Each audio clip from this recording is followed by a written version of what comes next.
आज के वीडियो में आप लोगों का स्वागत है। इससे पहले ये लेसन वैसे पहले भी मैं बता चुकी हूँ कि बहुत बड़ा लेसन है, 52 पेज का ये लेसन है अपना फर्स्ट लेसन। इसमें काफ़ी चीज़ कवर कर रही है क्योंकि ये कैरियर से संबंधित भी है, कार्य से संबंधित भी है, ठीक है, आजीविका से संबंधित भी है, नौकरी से संबंधित है। अभी हम इस लेसन में जो ले रहे हैं उत्पादकता, समय प्रबंधन और बहुकार्यता। उत्पादकता से संबंधित आपको समझ में आ गया होगा, जो भी चीज़ हम पैदा करते हैं उत्पादन से संबंधित आ जाता है, प्रोडक्शन। समय प्रबंधन, समय लिमिट होता है, समय निश्चित होता है, ठीक है, लिमिटेड होता है। उसको प्रबंध कैसे करेंगे अपने कार्य को करने के लिए, ठीक है। बहुकार्यता, एक समय में हम अनेक कार्य को कैसे करेंगे, वो इसके अंतर्गत आता है, ठीक है। तो अब मैं रीडिंग कर रही हूँ इसमें। उत्पादकता को संसाधनों के कारगर उपयोग के रूप में समझा जा सकता है। अब क्या कह रहा है ये, उत्पादकों को संसाधनों के कारगर उपयोग के रूप में समझा जा सकता है कि संसाधनों के हम उपयोग करेंगे तो हमारा कार्य पूरा होगा। संसाधन विभिन्न प्रकार के हो सकते हैं, श्रम, मानसिक पूंजी, भूमि, ऊर्जा, सामग्री, विभिन्न वस्तुओं के उत्पादन की जानकारी और सेवाओं, इसे निवेश की प्राप्ति, प्रति इकाई से प्राप्त होने वाले निर्गम आउटपुट से मापा जाता है। उदाहरण के लिए श्रम उत्पादकता विशेष रूप से निर्गम प्रति कार्य घंटा, जो एक निवेश के अनुपात में मापी जाती है। वास्तव में इसमें मानव और पूंजी संसाधनों का प्रभावी उपयोग शामिल है। उत्पादकता को एक व्यापक मापक के रूप में समझा जा सकता है। कोई संगठन दोनों विशेषताओं का समावेश कैसे कर पाता है? दक्षता अर्थात उपयोग, निर्गम के लिए कैसे संसाधनों को प्रभावी इस्तेमाल किया जाता है, और प्रभावकता अर्थात जो कुछ भी प्राप्त किया गया है उसकी तुलना में कितना संभव है। मतलब हमने जो दिया है, हमने जो एफर्ट लगाए हैं तो उसके अंदर से क्या चीज़ आ रही है, ठीक है। हमने जो मेहनत की है उससे हमें वो चीज़ प्राप्त हो रही है, नहीं हो रही है।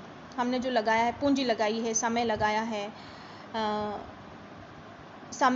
ऊर्जा लगाई है, सामग्री लगाई है, श्रम लगाया, तो वापस हमें वो चीज़ मिल रही है, नहीं मिल रही है उसके बदले में। यह ठीक ही कहा जा सकता है कि ऐसा कोई भी मानवीय क्रियाकलाप नहीं है जो बढ़ी हुई उत्पादकता से लाभान्वित नहीं होता है। अतः उत्पादकता सभी संगठनों के लिए प्रासंगिक है, चाहे उसका निर्गम उत्पाद हो या सेवाएं हों। विशेष वैश्विक स्तर पर उत्पादकता की संकल्पना आधिकारिक गुणवत्ता से जोड़ी जा सकती है। उत्पादकता में सुधार व्यक्तियों और समाज के बेहतर जीवन जीने में निश्चित करने में मदद करता है। ज़्यादा उत्पादन होगा तो ज़्यादा चीज़ों का यूज़ कर पाएगा, ठीक है। तो उत्पादकता का उसको लिविंग स्टैंडर्ड से भी इसको हम जोड़ सकते हैं।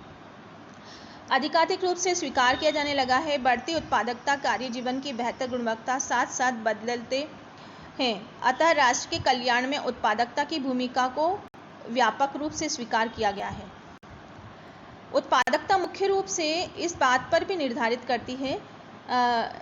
की जाती है कि किसी देश के उत्पादकों के अंतर्राष्ट्रीय स्तर पर प्रतिस्पर्धा कैसी है। कम उत्पादकता के परिणामस्वरूप मुद्रास्फीति, व्यापार प्रतिकूल संतुलन, अल्प वृद्धि दर, बेरोजगारी होती है। भारत जैसे विकासशील देश के लिए गरीबी, बेरोजगारी और कम उत्पादकता के दुष्कर्म से उत्पादकता को बढ़ाकर पार किया जा सकता है। इसे सरल व अनुकूल सामाजिक, राजनीतिक, सांस्कृतिक, शैक्षिक व प्रेरणादायक कार्य परिवेशों द्वारा प्राप्त किया जा सकता है। किसी संगठन के लोग उत्पादकता निर्धारण के लिए मुख्य संसाधन केंद्र कारक होते हैं। अतः निम्नलिखित को व्यक्ति के स्तर पर, अंततः संगठन, राष्ट्रीय स्तरों पर भी उत्पादकता बढ़ने के लिए उपयोग में लाया जा सकता है, जैसे शिक्षा, प्रशिक्षण, काम करने के लिए स्वास्थ्य, सकारात्मक अभिवृत्ति का पोषण, उन्हें विकसित करना, बेहतर प्रदर्शन को प्रोत्साहित, पुरस्कार, प्रोत्साहन, संप्रेषण, रोजगार सुरक्षा, स्वास्थ्य सुरक्षा, उन्नत कार्य विधियाँ, प्रौद्योगिकी का उपयोग। उत्पादकता में वृद्धि मात्र चीज़ों को अच्छी तरह से करना नहीं है, बल्कि उपयुक्त चीज़ों को बेहतर बनाना भी होता है। समय प्रबंधन, समय सबसे अधिक प्रमुख संसाधनों में से एक है। इसके प्रबंधन का अर्थ यह नहीं है कि आप समय के संबंध में केवल स्वयं को प्रबंध करें। इसके लिए यह आवश्यक है कि आप उन आदतों या कार्यविधियों का ग्रहण करने के लिए तैयार रहें ताकि आप समय का अधिक से अधिक सदुपयोग कर सकें। समय प्रबंधन कौशल के साथ साथ अपने समय तनाव, ऊर्जा पर नियंत्रण कर सकते हैं। आप अपने काम और व्यक्तिगत जीवन के बीच संतुलन बनाए रख सकते हैं। इससे आप नए अवसरों, अप्रत्याशित, अनापेक्षित घटनाओं के लिए भी अधिक शांतिपूर्ण सोच समझकर कार्य कर पाएंगे। क्रियाकलाप के लिए हम बात करेंगे इसमें। इंटरनेट का उपयोग कर विद्यार्थी समय प्रबंधन पर सुझावों की तलाश करें। यह सलाह है कि आप अपनी तलाश को समय प्रबंधन पर पावर पॉइंट प्रस्तुतिकरण के लिए निर्देशित करें। आने वाली परीक्षा के लिए अधिक उपयोगी सुझाव सामग्री ढूंढें और स्वयं के लिए इसकी एक सूची तैयार करें। शिक्षक एक मार्गदर्शक चर्चा का आयोजन कर सकते हैं। करना बच्चों को ही है, शिक्षक सिर्फ मार्गदर्शन कर सकता है, आप ऐसे करिए, ऐसे करिए, ठीक है। बहुकार्यता इसे आधुनिक समय में कार्यस्थलों पर एक आवश्यक कौशल माना जाता है। 21वीं सदी में जीवन अधिकाधिक जटिल होता जा रहा है। इसमें बहुत सी चीज़ें काम साथ साथ करते पड़ते हैं। बहुकार्यों को अपनाते हुए उनमें व्यवस्थित रूप से सुधार करने एक उत्तम कौशल बनाया जा सकता है। इसमें विविध कौशल अनुकूल उपयोगी शामिल हैं। बहुकार्य और कार्य प्रारंभ करने वाले अर्थात स्वाभाविक रूप से महिलाओं से हुआ है, परंतु अब बहुकार्य सभी कार्यकर्ताओं, संगठनों में, कार्य डेस्कों और चैम्बरों, कक्षाओं पर लागू होता है। प्रत्येक व्यक्ति को बहुकार्य करना पड़ता है। अन्य की अपेक्षा कुछ व्यक्ति इसमें अधिक निपुण होते हैं। आज वर्तमान समय में जुड़े लोग जानकारी का आदान प्रदान, समय का प्रबंधन कुशलता करने के लिए जाने जाते हैं। जीविका में सफलता, व्यवहार कौशलों और बड़े और विविध भारों को संभालने के लिए योग्यता घट बढ़ सकती है। सूचनाओं पर शीघ्र कार्रवाई करने और उसे संश्लेषित करने की योग्यता आज व्यवसायी जगत में उभरते हुए कौशलों में से एक है। समय प्रबंधन महत्वपूर्ण है और उत्पादकता सर्वोपरि होती है। अतः बहुकार्य का महत्व है कि वे अधिक बढ़ सकता है। बहुत से कम समय में पूरे करना एक चुनौती है जिसका हम सब सामना कर सकते हैं। इसे पूरा करने के लिए तरीके और सुझाव मदद कर सकते हैं। हमें अपनी शीघ्र पता लगाना चाहिए कि अतः जो विद्यार्थी भविष्य में अपना व्यवसाय आरंभ करना चाहते हैं, उन्हें इन कौशलों का विकसित करके काम में अनेक लेने की आवश्यकता होती है। इस कार्य के लिए सुझाव शुरू में ही करना समय का प्रबंधन ठीक रहता है। अब देखिए, बहुकार्य कि एक व्यक्ति को बहुत सारे कार्य संपादित करने पड़ते हैं, ठीक है। आपको जो करना है उसकी एक सूची बना लें, कार्यों की वरीयता के क्रम में रख लें, सबसे अधिक महत्वपूर्ण कार्य प्रारंभ करें। कठिन कार्य को पहले करने से जल्दी समाप्त हो जाते हैं, बजाय इसे टालने और उचित करने चिंता करने से। अब इसमें क्या कह रहे हैं कि जो आपका कार्य है उसको सूचीबद्ध करें, जो कार्य इंपॉर्टेंट है उसे पहले करें, ठीक है। जो कार्य टल सकता है उसे टालते रहें और जो कठिन कार्य है उसे पहले समाप्त कर दें। कठिन कार्य से पहले करने से जल्दी समाप्त हो जाते हैं, बजाय इसे टालने और चिंता करने से। जो कार्य आपके हाथ में है उन्हीं पुत्रों पर ध्यान दें ताकि वे प्रभावी कुशलतापूर्वक समाप्त हो सके। बीच बीच में थोड़ा आराम भी कर लें। आने वाले किसी भी प्रकार के अवरोधों को कम करें। निरंतर आने वाले अवरोध, विशेष रूप से अपेक्षाकृत महत्वहीन मामलों वाले व्यक्ति का ध्यान बांट सकते हैं। अभी हम बात करेंगे इसमें कार्य और कार्य परिवेश की। कार्य और कार्य परिवेश के बारे में बात करेंगे कि जहां हम कार्य करते हैं उसका वातावरण कैसा है, जहां, है ना। अगर सकारात्मक वातावरण है, सहयोगात्मक वातावरण है, तो हमारे कार्य के जो प्रोडक्टिव होता है वो अच्छा होता है, बेहतर होता है और ज़्यादा कर पाते हैं हम उसके लिए।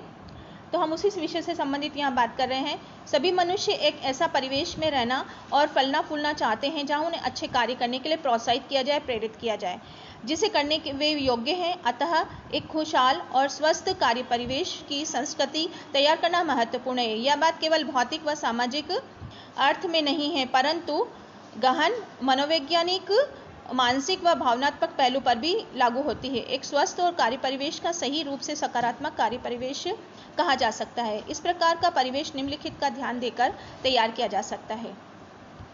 संगठन संबंधी आवश्यकताओं के साथ साथ व्यक्तिगत कर्मचारियों की आवश्यकताएं और अपेक्षाएं पर समुचित ध्यान देकर कर्मचारियों को एक आकर्षक व सुरक्षित कार्य परिवेश देकर व्यक्ति को उसकी योग्यता के अनुसार कार्य करवाकर कार्य के अनुरूप व्यक्ति की उपयुक्तता को देखना, तकनीकी क्षमता को सुनिश्चित करके उसके अनुरूप सुविधा देकर, कार्य को रोचक व चुनौतीपूर्ण बनाकर, टीम भावना, टीम उत्तरदायित्व को विकसित कर लोगों के साथ अच्छा व्यवहार करके, एक सकारात्मक व कार्य परिवेश तैयार करके, प्रत्येक व्यक्ति को प्रेरित करके, कर्मचारियों को विकास के लिए दीर्घकालीन अवसर प्रदान करके, कर्मचारियों में प्रशिक्षण के द्वारा आत्मविश्वास उत्पन्न करके, प्रतिपुष्टि, प्रोत्साहन व प्रशंसा सहायता करके, सकारात्मक प्रबलन और उसके शामिल करके, उसका विकास करके, कर्मचारियों को जहां उचित हो अधिकार देकर सशक्त बनाकर, ये सब संगठन कार्यस्थल पर कार्यरत लोगों का मनोबल ऊंचा करने में नियोक्ता की मदद कर सकते हैं। संक्षेप में, कोई भी बुद्धिमान नियोक्ता प्रबंध यह जानता है कि जो मूल्यवान निधि होते हैं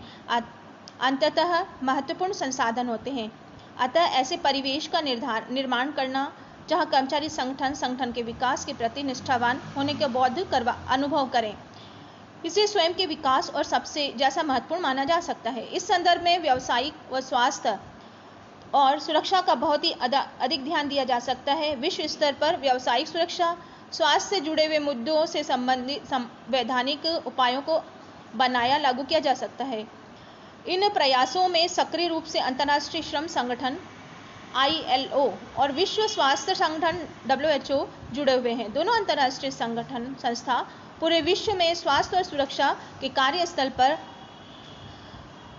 ऑर्गोनोमिक्स श्रम प्रभाविकी की भूमिका को शोध व विकास संबंधी गतिविधियों का विशिष्ट क्षेत्र बताते हुए सम्मिलित किया गया है। मतलब WHO जो विश्व के स्तर पर कर्मचारियों के लिए एक ध्यान रखती है, वो ही उससे संबंधित बातें आ रही है इसमें। व्यवसाय से संबंधित स्वास्थ्य क्या है, इस पे हम नेक्स्ट वीडियो पे बात करेंगे बच्चों, ठीक है। अभी जो भी मैंने वीडियो बनाया है आप उसको खुद भी पढ़ें और उसको सुने भी। एक बार सुनने से काम नहीं चलेगा, आपको 2 बार इसे अवश्य सुनना पड़ेगा, ठीक है। और फिर खुद भी इसको अध्ययन करें, रीड करें तो और ज़्यादा आएगा।